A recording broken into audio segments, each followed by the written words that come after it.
दोस्तों good evening. मैं आपका अपना दोस्त और होस्ट अमित शुक्ला आप सभी का दोस्तों दिल से स्वागत करता हूं आपके अपने परिवार टारगेट विद केसीएच में।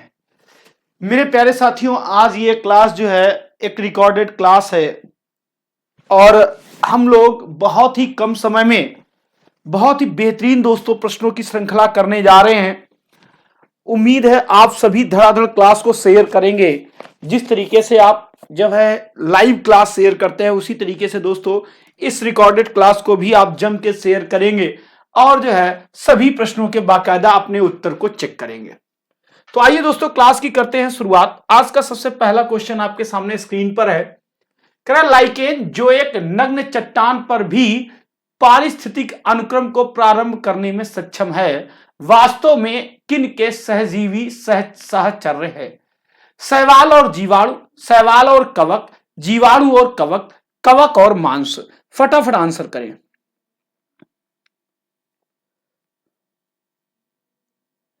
तो दोस्तों याद रखना सहजीवी सहचर्य की बात की है तो आंसर क्या आ जाएगा? आंसर आ जाएगा दोस्तों शैवाल और कवक। बी वाले सभी विद्यार्थी सही है। बी वाले सभी विद्यार्थी सही है। आइए दोस्तों अगले क्वेश्चन पर बात करते हैं। निम्नलिखित में कौन सा नाइट्रोजन स्थिरीकरण करने वाला जीवाणु है? साल्मोनेला, राइजोबियम, स्यूडोमोनास या ई कोलाई? फटाफट आंसर करें। क्वेश्चन दोस्तों बेहतरीन है, आंसर करें। देखिए कह रहा है नाइट्रोजन स्थिरीकरण करने वाला जीवाणु, तो दोस्तों आंसर क्या आ जाएगा? बी पार्ट आ जाएगा, राइजोबियम। ठीक है, यह दलहनी फसलों में होता है। किसमें? दलहनी फसलों में होता है। ठीक है ना। चलिए अगले में आ जाओ। कोशिका नाम किस जीव वैज्ञानिक ने सर्वप्रथम दिया था? फ्लेमिंग ने, ल्यूवेनहॉक ने, रॉबर्ट हुक ने या ब्राउन ने? फटाफट दोस्तों आंसर करें। तो देखिए कोशिका जो नाम है वह दोस्तों सबसे पहले 1665 ईस्वी में, कब दोस्तों?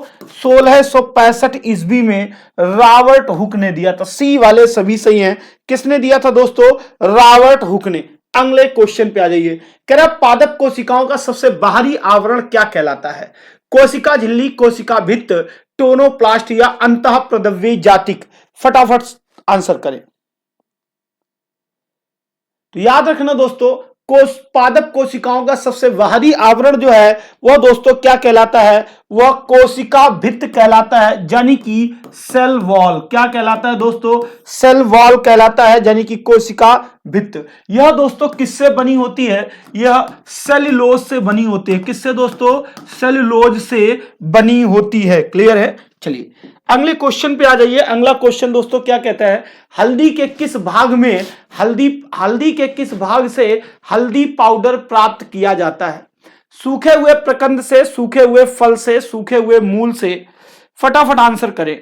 तो दोस्तों आंसर क्या आ जाएगा? बिल्कुल सही है। हल्दी पाउडर जो है सूखे हुए प्रकंद से प्राप्त किया जाता है। किससे दोस्तों? सूखे हुए प्रकंद से। ए वाले सभी सही है। अगले क्वेश्चन पर आ जाइए। कह रहा फूलों के अध्ययन को कहते हैं, क्या कहते हैं? एंथ्रोलॉजी कहते हैं, एमेस्टोलॉजी कहते हैं, फिनोलॉजी कहते हैं या पैलिनोलॉजी कहते हैं? फटाफट आंसर करें।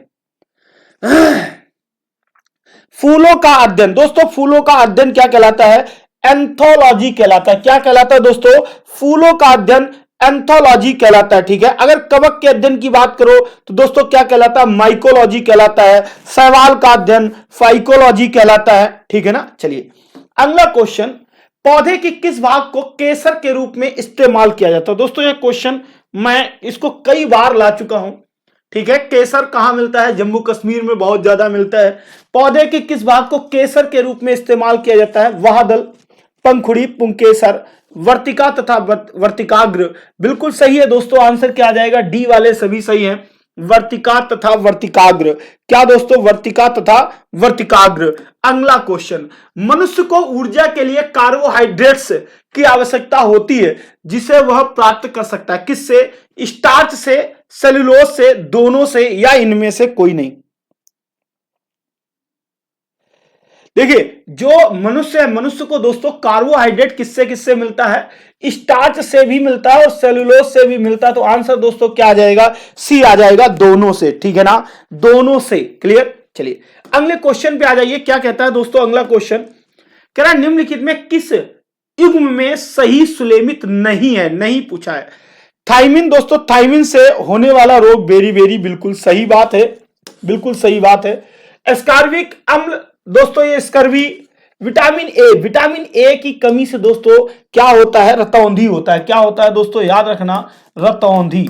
ठीक है ना? क्या होता है? विटामिन ए की कमी से दोस्तों रतौंधी होता है। ठीक है ना? चलिए, वर्णांतता जो है ये यहाँ पे लिखा था विटामिन ए से दोस्तों। वर्णांतता किसी विटामिन की कमी से नहीं होता है, यह अनुवांशिक होता है। कैसा होता है दोस्तों? यह अनुवांशिक होता है। याद रखना, कैसा होता है? यह अनुवांशिक होता है, वह लिंग संलग्न होता है। ठीक है ना? क्लियर है? चलिए अगले क्वेश्चन पे फिर एक बार दोस्तों बात करते हैं। कह रहा है गीता जनगण मन को भारत के राष्ट्रगान के रूप में किस वर्ष स्वीकृत किया गया था? सॉरी, गीता मैंने बोल दिया गलती से। गीत जो है जनगण मन, जिसको हम लोग राष्ट्रगान कहते हैं, ठीक है, तो भारत के राष्ट्रगान के रूप में किस वर्ष स्वीकृत किया गया था? 1947 में, 1950 में, 1949 में या 1951 में? फटाफट आंसर करें। तो दोस्तों जो जनगण मन था वह किसने लिखा था? वह रविंद्रनाथ टैगोर ने लिखा था। किसने दोस्तों? रविंद्रनाथ टैगोर ने। और दोस्तों इन्हीं ने बांग्लादेश का भी राष्ट्रगान इन्होंने लिखा था। ठीक है ना? चलिए, तो ये कब दोस्तों? ये 24 जनवरी 1950 को। कब? 24 जनवरी 1950 को दोस्तों यह जो है भारत के राष्ट्रगान के रूप में स्वीकृत किया गया था। चलिए अगले क्वेश्चन पे आ जाइए। कह रहा है संविधान प्रारूप समिति के अध्यक्ष को मिलाकर कितने सदस्य शामिल थे? ठीक है, जो संविधान में प्रारूप समिति के अध्यक्ष को मिलाकर कितने सदस्य शामिल थे? 7, 5, 9, 3। फटाफट आंसर करें। तो याद रखना दोस्तों कितने सदस्य थे? 7 सदस्य थे, जिनमें से अगर हम अध्यक्ष की बात करें, किसकी दोस्तों? हम लोग अगर अध्यक्ष की बात करें तो कौन थे दोस्तों? डॉक्टर भीमराव अंबेडकर। कौन थे दोस्तों? अंबेडकर साहब थे, बाबा साहब अंबेडकर साहब थे। ठीक है, डॉक्टर भीमराव अंबेडकर थे। और उनके सदस्य कौन थे? कन्हैयालाल थे, गोपाल स्वामी आयगर थे, स्वामी कृष्णा स्वामी अय्यर थे, मोहम्मद सादुल्ला खां थे और एन माधव राज थे, डीपी खेतान थे। तो ये टोटल जो है 7 लोग थे।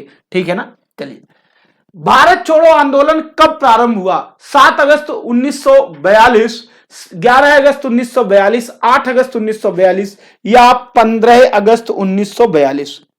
फटाफट आंसर करें। तो याद रखना दोस्तों, जो भारत छोड़ो आंदोलन है इसको अगस्त क्रांति के नाम से भी जानते हैं। अगस्त में हुआ था दोस्तों, इसको अगस्त क्रांति के नाम से भी जानते हैं। और आंसर दोस्तों क्या आ जाएगा? सी वाले सभी सही है। 8 अगस्त 1942 को जो है भारत छोड़ो आंदोलन प्रारंभ हुआ था। अगला क्वेश्चन, वह व्यक्ति जिसे गुरुदेव के नाम से जाना जाता है? राजगुरु, बंकिम चंद्र चटर्जी, रविन्द्रनाथ टैगोर या महात्मा गांधी? फटाफट आंसर करें, फटाफट आंसर करें। तो याद रखना दोस्तों, किसे गुरुदेव कहा जाता था? रविन्द्रनाथ टैगोर को कहा जाता था। ये जो गुरुदेव की उपाधि है किसने दी थी दोस्तों? याद रखना, किसने दी थी? गांधी जी ने दी थी। किसने दी थी दोस्तों? गांधी जी ने गुरुदेव की उपाधि किसे दी थी? रविन्द्रनाथ टैगोर को। और याद रखना, जो हम लोग ये बोलते हैं महात्मा, क्या बोलते हैं दोस्तों? हम लोग बोलते हैं महात्मा गांधी। तो इनको जो है महात्मा गांधी जी को महात्मा की उपाधि दोस्तों किसने दी थी? महात्मा की उपाधि रविन्द्रनाथ टैगोर ने दी थी। रविन्द्रनाथ टैगोर ने गांधी जी को महात्मा की उपाधि दी, जबकि महात्मा गांधी जी ने रविन्द्रनाथ टैगोर को गुरुदेव की उपाधि दी। याद रखना। ठीक है, अगला क्वेश्चन, जूल ऊर्जा से उसी तरह संबंधित है जैसे पास्कल। ठीक है, जूल और ऊर्जा में क्या संबंध है दोस्तों? तो याद रखना, ऊर्जा को जूल में मापते हैं। ठीक है, तो पास्कल दोस्तों किसकी इकाई है? मात्रा की, दबाव की, यानी कि दाब की, घनत्व की या शुद्धता की? तो याद रखना दोस्तों, पास्कल जो है दाब का, किसका? दाब का एसआई मात्रक है, एसआई मात्रक है। ठीक है ना? पास्कल जो है दाब का दोस्तों एसआई मात्रक है। अगला क्वेश्चन, केल्विन पैमाने के किस बिंदु पर जल उबलता है? ध्यान देना, केल्विन पैमाने के किस बिंदु पर जल उबलता है? 737 के, 373 के, 210 के या 100 के? ठीक है ना, जल्दी से आंसर करें। केल्विन के किस पैमाने, किस बिंदु पर जल उबलता है? तो दोस्तों बिल्कुल सही है, आंसर क्या आ जाएगा? यहां पे थोड़ा सा एक तो गलत लिखा हुआ है, यहां पे दिया हुआ है गलत, यहां पे ऑप्शन नहीं है, या यूं कह लो, यहां पे दोस्तों एक और पार्ट बना के लिख लो, ई पार्ट, क्या आ जाएगा? 273 के। ठीक है ना, वो 373 गलती से लिख गया, 273 के।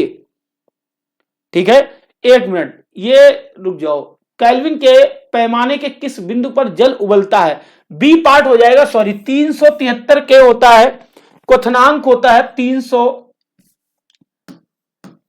क्वथनांक होता है 373 के। ठीक है ना,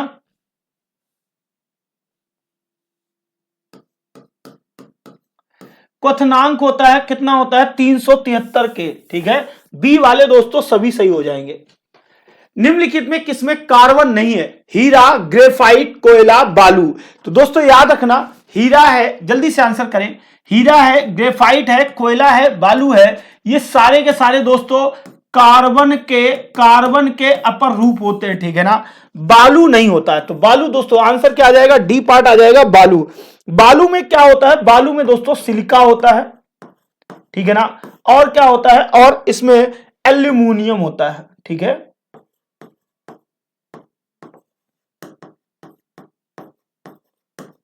ठीक है, एल्यूमिनियम होता है और सिलिका होता है।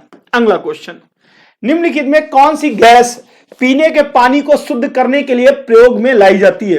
हीलियम, क्लोरीन, फ्लोरीन या कार्बन डाइऑक्साइड? पानी पीने का पानी कौन शुद्ध करता है? बस आपको इतनी सी बात बतानी है। तो दोस्तों याद रखना, क्लोरीन गैस के माध्यम से, किसके माध्यम से? क्लोरीन गैस के माध्यम से पीने का पानी शुद्ध किया जाता है। स्विमिंग पूल का पानी भी क्लोरीन से ही शुद्ध किया जाता है। ठीक है ना, चलिए, निम्नलिखित में कौन सी वायु स्विट्जरलैंड में उत्तरी आल्प्स के विमुख ढाल पर बहती है? क्वेश्चन बहुत अच्छा है। देखिए, अभी कल के अगर सेट पेपर में था तो एक चिनूक से आया था, आज दोस्तों इसकी बात कर रहे हैं। तो किसमें? स्विट्जरलैंड के उत्तरी आल्प्स के विमुख ढाल पर कौन सी हवा जो है बहती है? फटाफट आंसर करें। तो दोस्तों उसको स्विट्जरलैंड में क्या कहते हैं? हम लोग फॉन कहते हैं। क्या कहते हैं दोस्तों?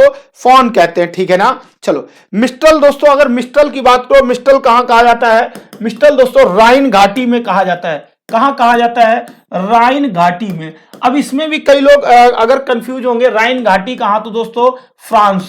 कहां पे? फ्रांस में। ठीक है ना, चलिए अगला क्वेश्चन आज ये कह रहा है, पृथ्वी पर सबसे लंबा दिन दक्षिण गोलार्ध में कब होता है? ये भी बात याद रखना, कब बताना है दोस्तों? कहां बताना? दक्षिण गोलार्ध में सबसे लंबा दिन 21 जून, 22 दिसंबर, 3 जनवरी या 4 मार्च? तो याद रखना दोस्तों, दक्षिण गोलार्ध में 21 जून जो है वह सबसे छोटा होता है। क्या होता है दोस्तों? सबसे छोटा होता है, जबकि 22 दिसंबर दोस्तों सबसे बड़ा होता है। 22 दिसंबर सबसे बड़ा होता है और 21 जून दोस्तों सबसे छोटा होता है। यहां पे सबसे बड़ा पूछा गया, इसलिए आंसर हो जाएगा बी पार्ट। अगला क्वेश्चन कह रहा है, गारो खासी जयंतिया पहाड़ियां निम्नलिखित में किसका भाग है? उत्तरी मैदान, दक्कन का पठार, शिवालिक या हिमालय? फटाफट आंसर करें, फटाफट आंसर करें। शिवालिक की सॉरी, गारो खासी जयंतिया की पहाड़ियां। तो आंसर दोस्तों क्या आ जाएगा? क्वेश्चन नंबर 20 आंसर दोस्तों क्या आ जाएगा? दक्कन का पठार। कहां पे दोस्तों? मेघालय में। कहां पे? मेघालय में। ठीक है ना, चलिए अगले क्वेश्चन पे आ जाइए। अगला क्वेश्चन क्या कहता है, निम्नलिखित में कौन सी पर्वत श्रेणी ट्रांस हिमालय में सम्मिलित नहीं है? लद्दाख, जास्कर, काराकोरम, पीर पंजाल? जल्दी से आंसर करें, जल्दी से आंसर करें। क्वेश्चन नंबर 21 बिल्कुल सही है दोस्तों, याद रखो डी पार्ट बीर पंजाल होगा। ये लद्दाख, जास्कर, काराकोरम, ये तीनों की तीनों जो है, ये तीनों की तीनों दोस्तों ट्रांस हिमालय की ही पर्वत श्रेणियां है, ठीक है ना। पीर पंजाल अलग है। अगला क्वेश्चन, कौन से राज्य की अधिकतम सीमा म्यांमार से स्पर्श करती है? मणिपुर, मिजोरम, अरुणाचल प्रदेश या नागालैंड? फटाफट आंसर करें।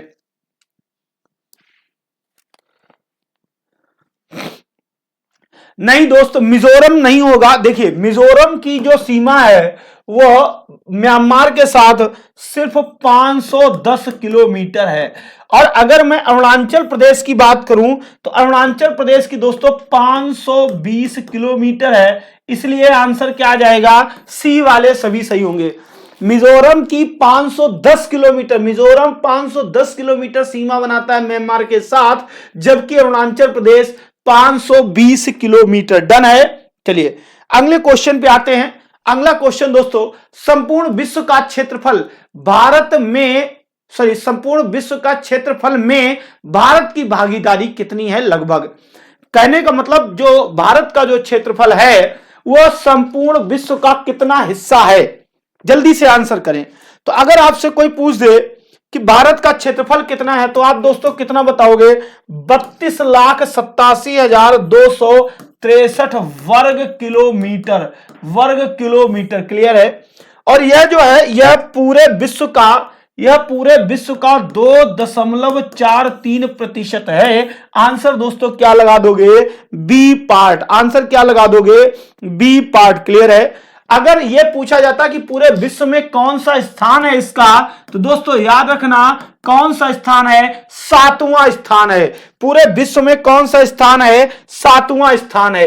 अगला क्वेश्चन कह रहा डीजल रेलवे इंजन कहां बनते हैं? चितरंजन में, वाराणसी में, भोपाल में या जमशेदपुर में?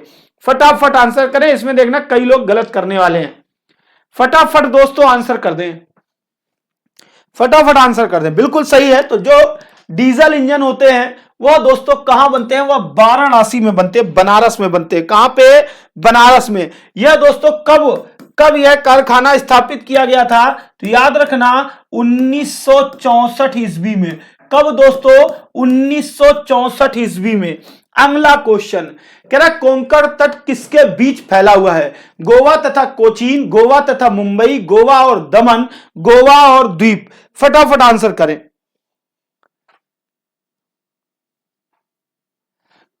बिल्कुल सही है दोस्तों, सी वाले सभी सही। कोंकण तट जो है गोवा से दमन तक फैला हुआ है।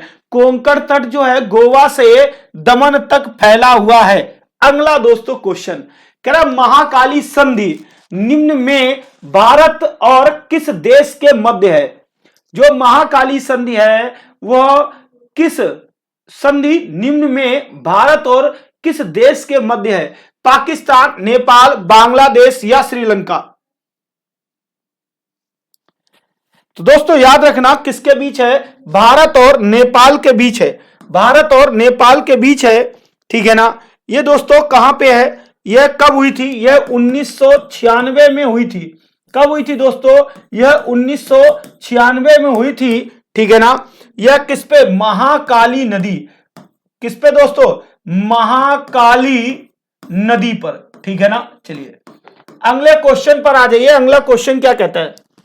कह रहा भारत के अकालग्रस्त क्षेत्रों में वर्षा की परिवर्तनशीलता पाई जाती है 20 से 25%, 15 से 20%, 15 से कम या 30% से अधिक? फटाफट आंसर करें।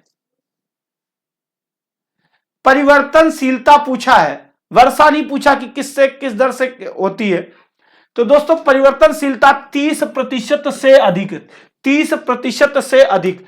अगला क्वेश्चन एशिया एवं यूरोप महादेश में स्थित देश कौन से हैं? यानी कि कौन से ऐसे देश हैं जो एशिया महाद्वीप में भी हैं और यूरोप महाद्वीप में भी उनका हिस्सा है, ठीक है ना। यूक्रेन एवं इराक, रूस एवं सीरिया, रूस एवं तुर्की या बुल्गारिया एवं जॉर्जिया? फटाफट आंसर करें। बिल्कुल सही है दोस्तों, सी वाले सभी सही हैं।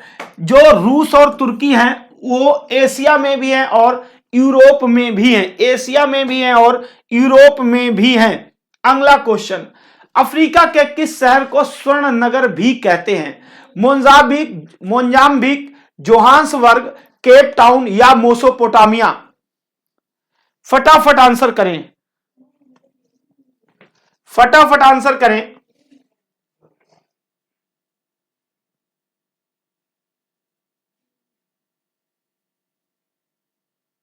बिल्कुल सही है दोस्तों, आंसर क्या आ जाएगा? बी वाले सभी सही। देखो स्वर्ण नगर, तो दोस्तों स्वर्ण नगर अफ्रीका के किस शहर को कहा जाता है? जोहान्सबर्ग को कहा जाता है। अगर दोस्तों यहीं पे बात होती भारत की, तो भारत का स्वर्ण नगर दोस्तों किसे कहा जाता है? तो याद रखना दोस्तों, जैसलमेर को। किसको? जैसलमेर को स्वर्ण नगर कहा जाता है। अगला क्वेश्चन, वन महोत्सव सप्ताह मनाया जाता है 1 जून से 7 जून, 1 मई से 7 मई, 1 जुलाई से 7 जुलाई, 1 अगस्त से 7 अगस्त?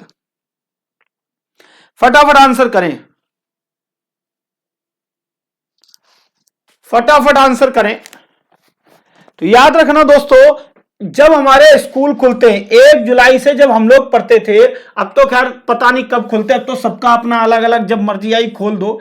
1 जुलाई से 7 जुलाई वन महोत्सव सप्ताह मनाया जाता है। याद रखना दोस्तों, 1950 ईस्वी में, ठीक है, कृषि मंत्री थे के.एम. मुंशी। कौन थे दोस्तों? के.एम. मुंशी, ठीक है। उन्होंने सबसे अधिक पेड़ लगाए थे, जिससे जो है 1 जुलाई से 7 जुलाई को वन महोत्सव सप्ताह मनाया जाने लगा, ठीक है। के.एम. मुंशी कृषि मंत्री थे, ठीक है, उन्होंने वृक्ष लगाओ आंदोलन शुरू किया था। अगला आ जाओ, यदि आप घड़ियाल को उसके प्राकृतिक आवास में देखना चाहते हैं, तो आप निम्नलिखित में किस स्थान पर जाना सबसे सही है? भीतरकनिका, चंबल नदी, पुलिकट झील या दीपर झील? फटाफट याद करें, फटाफट जो है बताएं।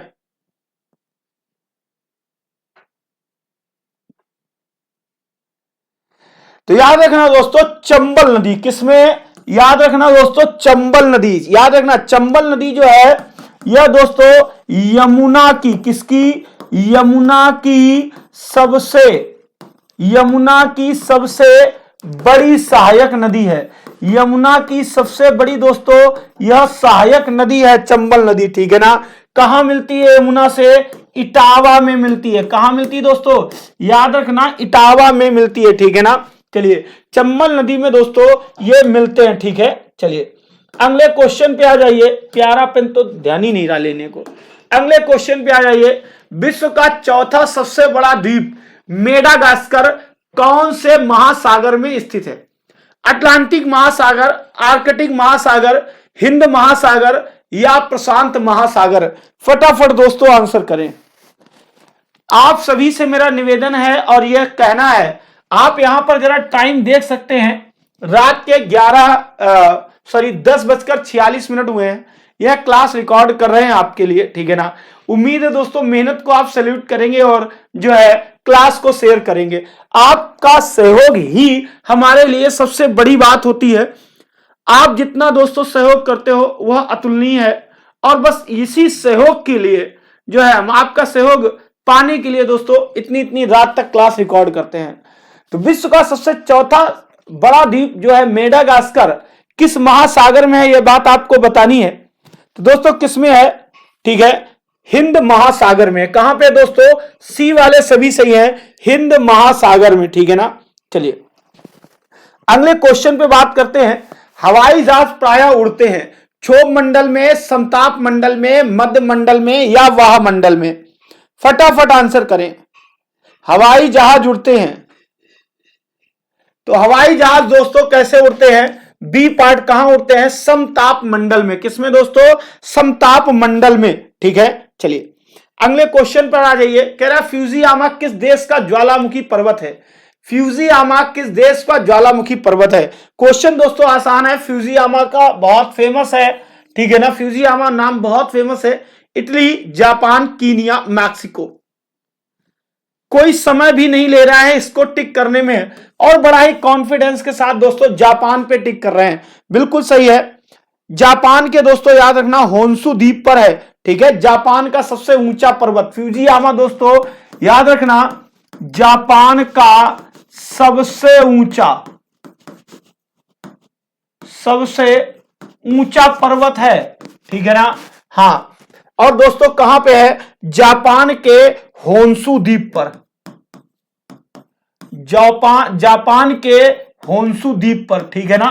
चलिए अगले क्वेश्चन पे फिर आ जाइए। कह रहा क्षुद्र ग्रह जिन ग्रहों के बीच पाए जाते हैं वह हैं मंगल और शुक्र, बृहस्पति और शनि, मंगल और बृहस्पति, शनि और अरुण।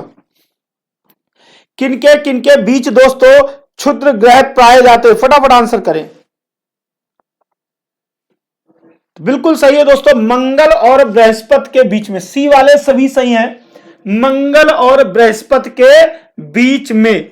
अगला क्वेश्चन, भारत के सर्वाधिक कोयला भंडार पाए जाते हैं छत्तीसगढ़ में, झारखंड में, मध्य प्रदेश में या उड़ीसा में? फटाफट आंसर करें।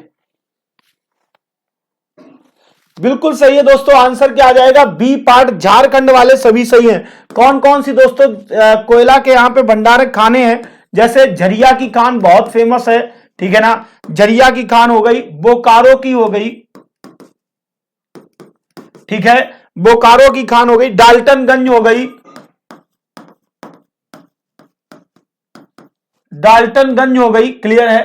तो ये जो है ये कुछ प्रमुख खाने हैं, ये कुछ प्रमुख कोयला भंडार हैं, ठीक है, जो कि झारखंड में मिलते हैं। तो आज की दोस्तों जो टेस्ट पेपर था आज का इतना ही बड़ा था, और उम्मीद है आप सभी को दोस्तों क्लास पसंद आई होगी। कम समय में हमने बहुत ज्यादा आपका जो है कुछ क्वेश्चन रिवीजन कराने की कोशिश की है। आज दोस्तों 30 तारीख है, ठीक है ना, कल 31 है और परसों 1 तारीख है। आप सभी को आने वाले नव वर्ष की हार्दिक हार्दिक शुभकामनाएं। 1 तारीख को संडे को दोपहर 12 बजे लाइव आना ना भूलें, ठीक है ना। और हाँ, हम आपसे लाइव उसी दिन बात करते हैं, और क्लास को दोस्तों शेयर कर देना। बहुत बहुत आप सभी का दिल से धन्यवाद। शुभ रात्रि।